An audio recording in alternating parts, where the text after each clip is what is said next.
Le retour du loup en Haute-Vienne, ce n'est pas pour tout de suite, mais c'est maintenant qu'il faut le préparer. Aujourd'hui, tous les acteurs de cet épineux dossier se sont réunis à la préfecture. Associations naturalistes, chasseurs, agriculteurs et services de l'État ont pu poser les premiers jalons pour préparer au mieux le retour du loup. Cécile Descubes, Valérie Agut.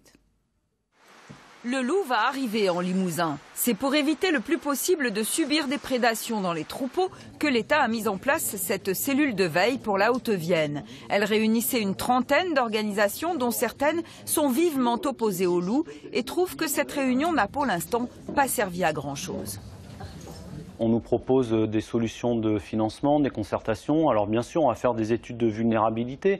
C'est la première démarche à faire. Mais au final, on sait que c'est vraiment pour finalement encore dépenser de l'argent pour rien. La question est brûlante et cette association intersyndicats paysans remontée. L'objectif non avoué de l'État était aussi de déminer préventivement, mais surtout de proposer des mesures. Exemple.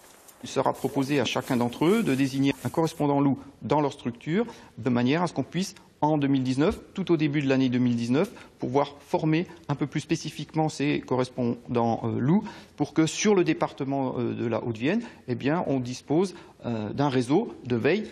Autour de la table aussi, la région, prête à expérimenter des méthodes pratiquées ailleurs et à accompagner financièrement les éleveurs. On va effectivement débloquer des fonds à la fois régionaux et à la fois européens pour financer des mesures auprès d'éleveurs qui sont prêts à expérimenter des choses. Ça peut passer par des chiens, mais souvent ils le font déjà.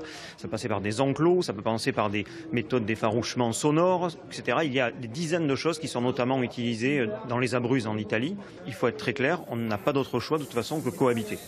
En attendant la mise en place de ces mesures, chacun reste sur sa position, mais au moins l'État a pris les devants et joué les conciliateurs.